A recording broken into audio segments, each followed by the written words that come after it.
Caligula, one of the most infamous names in Roman history.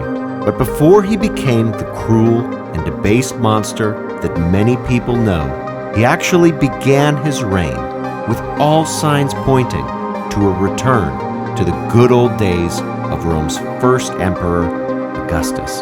Unlike his predecessor, Tiberius, Caligula was engaged and active.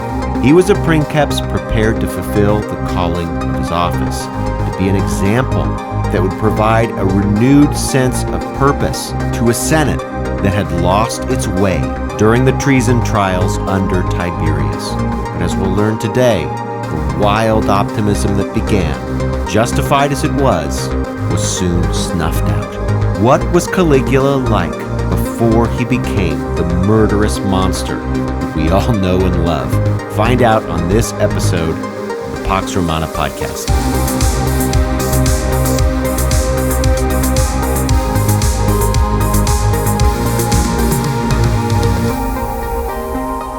Episode 11, Caligula, the false Augustus. When Tiberius died in AD 37, the Romans hoped that the worst was finally over. The treason trials had mired the imperial capital in scandal after scandal. These were kangaroo courts. The people that informed on senators could expect massive rewards, things like large cash bonuses, a portion of the property of anyone convicted, sometimes grants of citizenship, or in very rare cases, but it did happen, maybe even a position in the Roman Senate. Now, many of the people that were killed or exiled under Tiberius were, in fact, members of Caligula's family. His mother had been tortured to death, you'll remember that. Also, his two brothers were also made to suffer before they too were killed. So when Caligula became emperor, at least a few senators, those who had been most enthusiastic about convicting the new emperor's now dead family members, those senators might have been wondering if Caligula was about to use his new power and position to take vengeance on them. So perhaps as a way to ingratiate themselves with this 24-year-old emperor, Caligula, the Senate performed two actions. First, they bestowed on Caligula in one giant lump all the powers that Tiberius had held. Now, why is this noteworthy? Well, when Tiberius took office, he had already had some of the powers of Augustus, and then when Augustus died, the rest of those powers were given to Tiberius. In other words, Tiberius was already experienced when he became emperor. There was at least the illusion that he merited the role, that he had been prepared and groomed for the position. But Caligula, when he became emperor after Tiberius, was still just a private citizen. He was not a member of the Senate. He wasn't a former consul. He had had no previous political position whatsoever. He was simply the nephew and adopted son of the previous emperor. I already mentioned that at the core of this new form of government, this principate, the beginning of the era that would be called the Pax Romana, there was a lie underneath the surface. And as all lies work, increasingly it becomes harder and harder to support them. Lies aren't true. They don't actually represent reality. And given enough time, reality tends to reassert itself eventually. So the fact that Caligula became emperor largely on the basis of his family connection to the previous emperor probably caused at least some in Rome to take notice. Was this really still a republic? Because people gaining power simply by a family connection, and ultimate power at that, sure sounds a lot like a monarchy. It certainly wasn't a meritocracy. And by bestowing all of Tiberius's power onto Caligula at once, the Senate was also cementing what had previously been informal. One, that whoever the previous emperor adopted was going to be the next emperor, so this method of succession. And two, that the collection of powers and titles that was given to Caligula was not a set of independent honors that coincidentally the Senate was just voting to somebody. But this was actually a package deal. This was a set grouping of powers and titles that identified a supreme autocrat, an emperor, in all but name. And the contradiction that I mentioned earlier was this. So Caligula was made emperor on this legal basis of adoption. Tiberius had willed Caligula as his son and heir. But Tiberius's will did not merely say that. Tiberius also willed that a second person was to be his son and heir. That was Caligula's cousin, Tiberius's own grandson, Gemellus, the son of Tiberius's son Drusus. But the Senate decided to nullify that part of Tiberius's will. And Caligula, of course, would have approved of this, as subsequent events would show. Now, why did they do this? Again, I think it was probably to ingratiate themselves with Caligula, for the Senate to show Caligula that they were willing to recognize his claim. And of course they would have done this. The Senate do not want two young men with equal claims to be emperor. That is a civil war waiting to happen. So they sided with the older of the two, Caligula.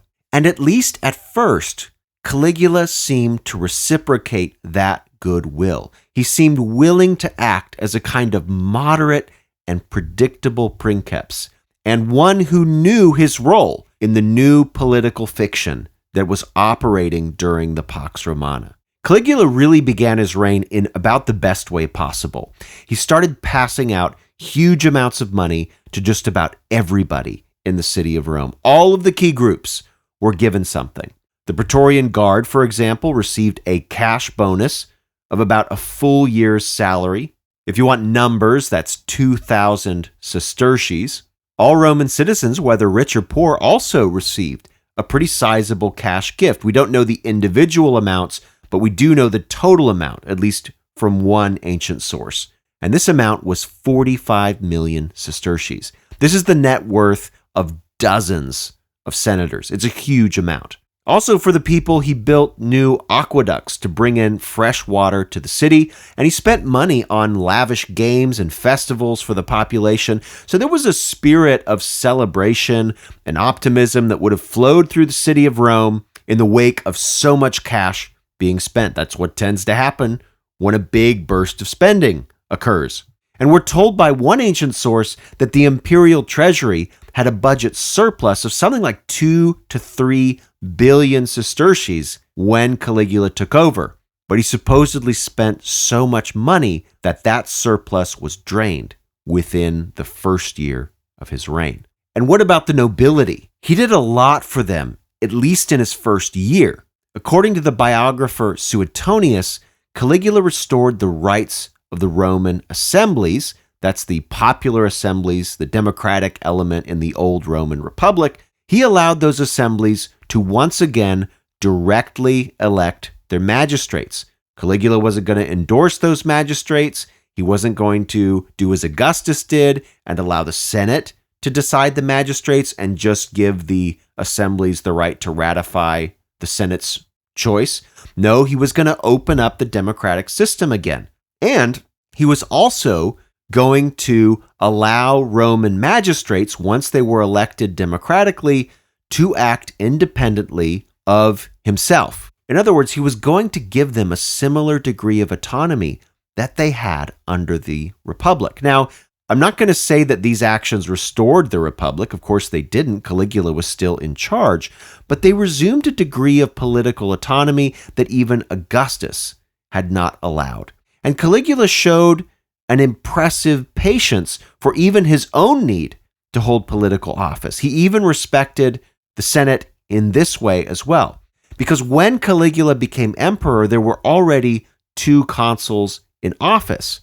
And remember, Caligula had 0 political experience, and so he was quite desperate to hold one of the consulships so that he could have some legitimacy. Everybody would have understood if he had kicked one of those consuls out of office and taken his place right away. But Caligula didn't do that. He allowed both those consuls to serve their full customary term, which at this point was 6 months. And then when they finished up, it was only then that he became consul, paired with his older uncle, a man named Claudius. And this is a man that you should remember. He'll come into our story in a few episodes. These actions, opening up the democracy, allowing autonomy among the magistrates, and waiting his turn to serve as consul, showed impressive deference and a willingness to share power with the nobility. It must have elated members of the Senate. Caligula also rapidly walked back some of the family squabbling and political purges and plots and conspiracies that we saw under Tiberius. If you remember, those conflicts mired the entire government of Rome in scandal. They made senators complicit in dynastic murders. So Caligula issued a kind of political amnesty at the beginning of his reign, allowing most of the people that had been exiled under Tiberius in the treason trials to return back to Rome and to reclaim their property. The Roman senator Cassius Dio summarizes these acts of Caligula in the following way, quote, Caligula promised to share his power with the Senate and to do whatever would please them. He called himself their son and their ward. After this, he freed those who were in prison. He did away with the charges of treason, which he saw as the cause of most of these prisoners' condition, and he heaped up and burned, or at least he pretended to burn, all of the papers pertaining to their cases that Tiberius had left behind. And for this, he was commended. And that's Cassius Dio's Roman history. I want you to pay special attention to at least one thing in that account. Caligula burned the documents that were related to the treason cases. Now, this action was in effect a declaration of amnesty, but not only for the present, but for the future. Caligula would keep no record of wrongs. The treason trials and all of the horrors that they unleashed on Rome were truly over. Here was an emperor that everyone in the Roman state could support, from the richest noble to the poorest peasant. But Caligula was young, and so to complete the picture of a return to the days of Augustus, Caligula needed to provide an impeccable example of family values. And for this, Caligula relied upon his 3 surviving younger sisters. Very quickly, their images appeared all over Rome. On coins, for example, Caligula's sisters were each named and they were displayed. They were often holding horns of plenty, which signified prosperity and fertility, and were told by the imperial biographer Suetonius that Caligula even included his sisters' names in the oaths sworn by both citizens and even by Roman magistrates. So Caligula was using his sisters almost like mascots for his regime. They were symbols of both purity and prosperity that the entire city could get behind. And in the meantime, there was also Tiberius's grandson, Gemellus. Gemellus was just under age 18, and therefore he was not legally a man. Now, as you'll recall, I just said Tiberius's will had been nullified by the Senate, so Gemellus was technically out of the picture. But Caligula was able to act as a generous patron to Gemellus, bringing him back into the fold by officially adopting him as his son and heir. What a guy. Okay, you know that this is going to turn bad at some point, right? And none of what I have said so far sounds anything like the brutish and debauched Caligula that many people think of when they hear that name. And historians really are still baffled as to why exactly his reign went from such exceptional highs to the utter depths of depravity. Our ancient sources, for their part, offer a few different theories, mostly about sickness or madness, that Caligula nearly died of an illness and afterwards didn't quite seem like the same person. Now, not every ancient source thinks that. Some think that he was corrupt from the very beginning, and modern historians are kind of divided just like the ancient sources are. Did Caligula get struck with a sickness that was so bad that it fundamentally changed his personality? Or was he initially held in check? Or had he been a terrible person for quite some time, and maybe when he took office, he was just a little bit insecure and a bit paralyzed, and therefore yielded in his decision-making to older and wiser advisors, and it was those people that enacted these politically astute policies. But regardless of what exactly it was that caused the reign of Caligula to turn so ugly, we know that it did. Caligula's inner demons, whether they were newly created by some sickness or whether they were always there, lurking below the surface, those demons came out. One of the earliest victims was his own adopted son and nephew, Gemellus. Allegedly, when Caligula was fighting for his life against whatever this disease was, Gemellus had supposedly prayed that Caligula would die. Now, on this excuse, Caligula had Gemellus murdered. And even in death, Gemellus was punished. He was stripped of his association with Caligula and the imperial power more generally. We actually have an inscription in Rome that survives from Gemellus' tomb, and it gives Gemellus no other title or honor except that he was the son of Drusus. But there were other people that had prayed during Caligula's illness. A couple of elites, at least, we're told, had prayed that Caligula would live. And in order to really get the gods' attention, they had made some extravagant promises if the gods would spare Caligula's life. One of the men said that he would die if Caligula were allowed to live. And the other man said that if Caligula survived, he would honor the gods by fighting in a gladiatorial battle. Now, when Caligula got better, it would have been the appropriate thing to do to just give these men a reward and make sure that everybody knew, including the gods, that he did not require their oaths to be fulfilled. That would have done it. But Caligula decided to make them go through with their promises, which I'm sure they didn't expect. So one man had to die by suicide and the other in the arena. These actions were not only completely out of step with the reputation that Caligula had established at the beginning of his reign, these were openly cruel. But our sources suggest far darker and much more sinister wickedness. And these acts occurred before his supposed descent into madness. All of Caligula's sisters were married, and yet we are told that their imperial brother controlled them and may have even abused them. Now, these sorts of rumors are usually dismissed by historians, but Caligula himself did something quite curious. His favorite of his three sisters, he openly associated with Venus. Venus was a deity that was highly sexualized, a goddess of love and beauty, and some modern historians believe that this association represents Caligula openly testing out an idea that he wasn't sure if Romans would tolerate: incest in the imperial family. Now, why on earth would Caligula associate himself with such a horrible practice, one that most societies, ancient and modern, absolutely abhor? Why would he do this? Caligula may have been hinting of divinity. That's why. If you've never heard stories about Greek and Roman gods, you wouldn't know, but these deities were infamous for their transgressive sexual relationships. I mean, all over the place.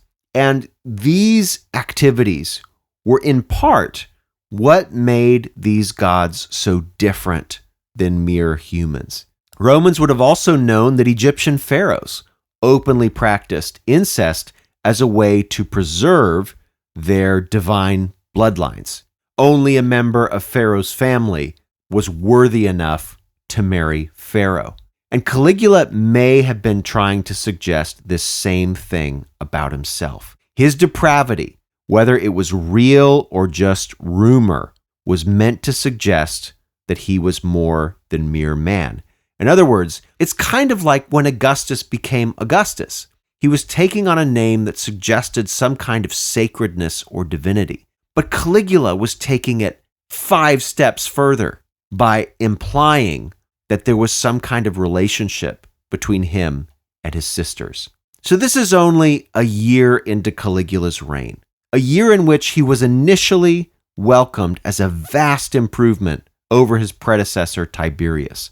But by AD 38, just 1 year after becoming emperor, everybody could tell that matters had not improved. In fact, It looked like they were becoming much worse and fast, and even more frightening, Caligula was only 25 years old. At least Tiberius was in his 50s and was going to die eventually. But Caligula was young, and Rome was likely going to be stuck with this guy for decades. And then, as we'll see next time, once the murders began in earnest, there were probably some people in Rome, especially members of the Senate, who wondered if any of their number would actually be left by the time Caligula eventually did pass away.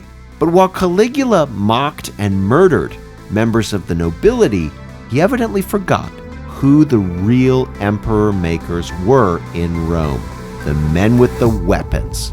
And in the city of Rome, these were the soldiers of the Praetorian Guard. But would the emperor's own bodyguards, men sworn to protect him, act against Caligula to deliver the empire from its most wicked emperor yet? Find out next time on the Pax Romana podcast. Thanks for listening to the Pax Romana podcast. For more information, including a list of primary sources and further reading, check the show notes. Music by Red Productions and Exocore. Follow Dr. Colin Elliott on X at ProfCPE or email colin@paxromanapodcast.com. Listen to more episodes on Spotify, Apple Podcasts, or just about anywhere podcasts are available. Stay tuned for the next episode of the Pax Romana podcast.